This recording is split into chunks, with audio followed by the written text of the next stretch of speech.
주문, 피청구인 대통령 윤석열을 파면한다.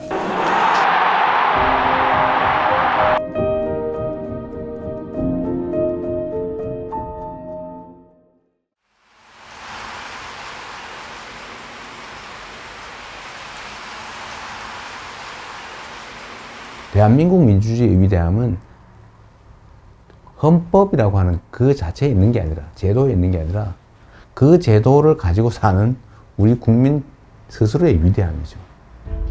억압을 하면 포기하고 좌절하고 굴복하는 게 아니라 결국 그걸 이겨내요. 역사에서 그렇게 보여졌던 거죠. 정말 진정한 의미의 민주적 국가를 훼손하려는 그들의 시도에 대해서 끊임없이 저항해 왔어요. 이번에도 저항한 거죠. 강력한 무력을 동반한 현실적 권력을 끌어내리지 않습니까? 저는 우리 국민들의 이 위대함이 대한민국의 위대함의 원천이라고 생각해요. 아마도 세계사에 남을 일이 될 겁니다. 그런데 겨울이 너무 길고 깊었어요. 그런데 그 길고 깊은 겨울을 결국은 우리 국민들이 깨고 나오는 중이잖아요. 아마 겨울이 깊었던 것처럼 봄은 더 따뜻하겠죠. 네. 따뜻한 봄날을 한번 꼭 만들었으면 좋겠습니다. 영원할 것 같던 그 겨울도 가고 이제 봄이 옵니다. 더 아름답고 더 따스한 봄을 우리의 두 손을 함께 잡고 함께 만들어 갑시다. 희망의 대한민국 바로 우리의 손으로 확실하게 만들어 갑시다. 여러분 고맙습니다.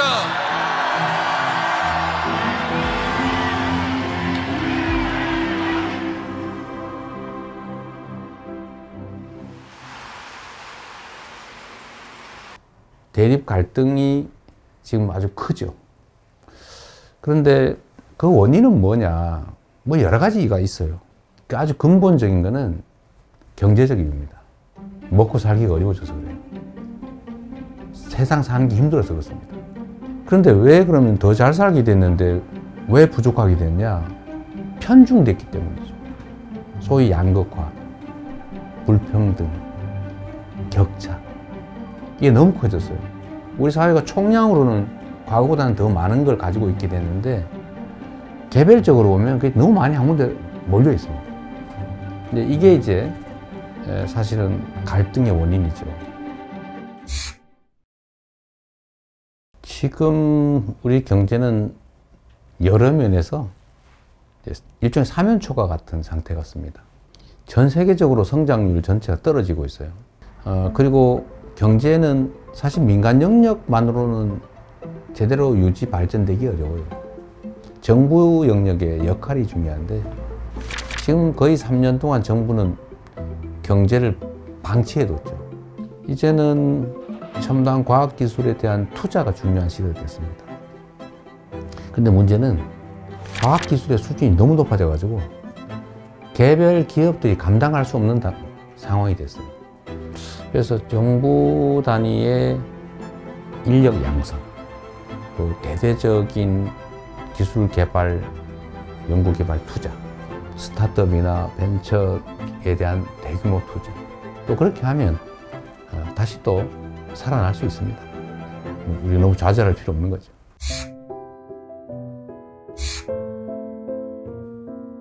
먹고 사는 문제가 가장 중요하다.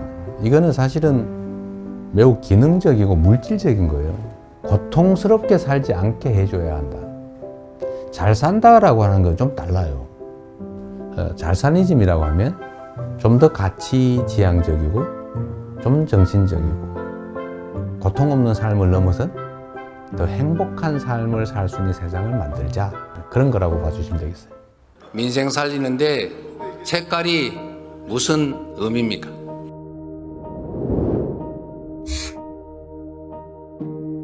정치라고 하는 것은 현장이죠. 현장에서 국민들의 삶을 놓고 실제로 그 삶을 결정하는 거예요.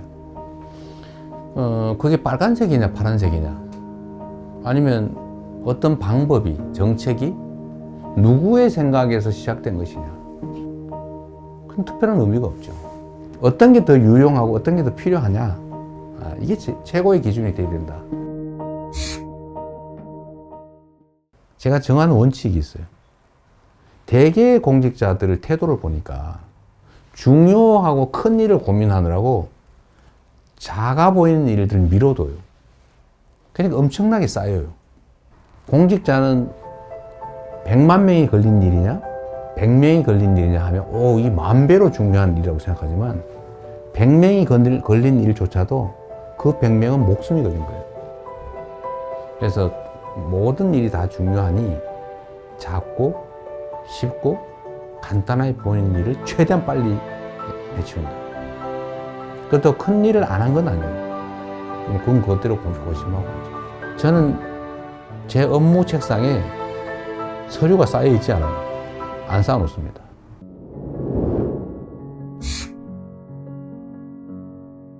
재난이나 아니면 사회적 위기 때 피해를 입는 것은 힘겹고 못 살고 어려운 사람 순이에요. 사실 그 사회의 문화의 수준이랄까, 그 사회에 대한 평가는 약자들에 대해서 얼마나 많이 관심 갖고 지원하느냐에 달려 있어요. 생명 안전을 유지해야 그 다음 단계, 더 나은 삶, 행복한 삶을 꿈꿀 수 있어요. 그래서 국민의 생명과 안전을 지키는 것은 정부가, 국가가 해야 될 가장 중요한 일입니다.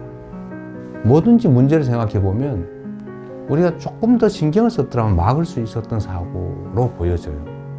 누가 얼마나 체계적으로 신속하게 대응하느냐에 따라서 피해는 매우 적을 수도 있어요.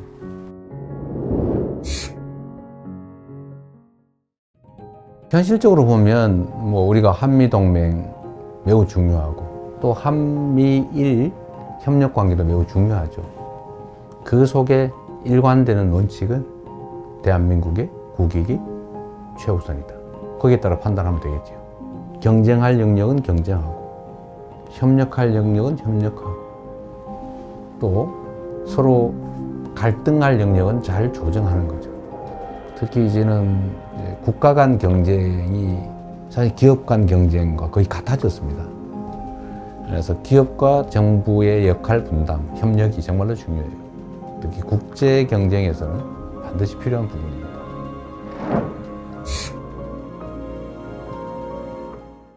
김구 선생이 정말 우리가 먹고 사는 것조차 해결하지 못하는 그 시대에 우리가 꿈꾸는 나라는 문화가 강한 나라다. 문화 강국 얘기를 하셨어요. 정말 저는 우리의 역량을 통찰한 정말 해안이었다. 지금 문화 영역에서는 정말 세계를 상당 부분 선도하고 있지 않습니까? 그럼 우리 K컬처, 한류라고 보통 부르지 않습니까?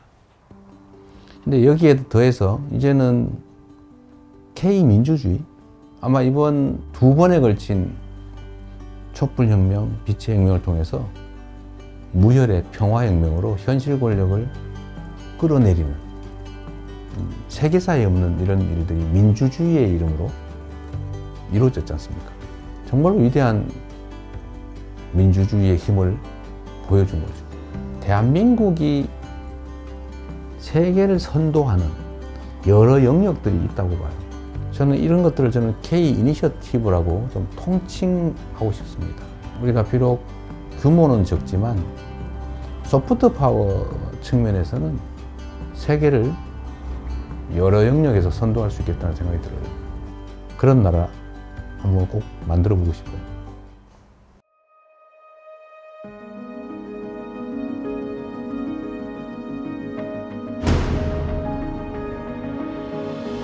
대한민국이라고 하는 이 국호, 국호에는 정말 큰 뜻이 담겨 있죠. 민국, 국민의 나라, 민중의 나라. 이 민자는 백성이죠, 백성. 흰옷 입은 사람들, 평범한 사람들. 이 평범한 사람들의 나라. 그리고 작지만 큰 나라죠. 많은 사람이 희망을 가지고 행복한 삶을 꿈꾸는 그런 세상이 봄나라 아니겠어요? 진짜 대한민국을 만들고 싶습니다. 그냥 이름만 있는 대한민국이 아니라 진짜 대한민국. 그리고 그 대한민국은 대한국민이 만들어가는 거죠. 그 대한국민의 훌륭한 도구, 최고의 도구, 이재명이 되고 싶습니다.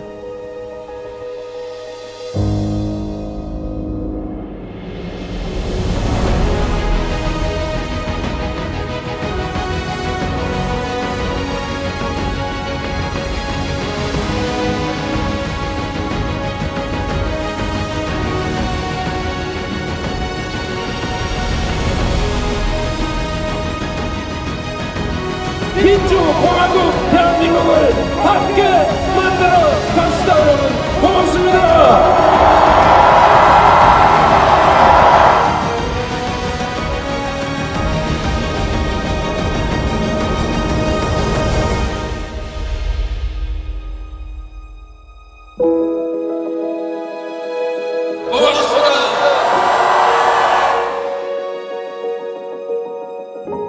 진짜 대한민국을 만들기 위해 대통령 선거에 출마합니다.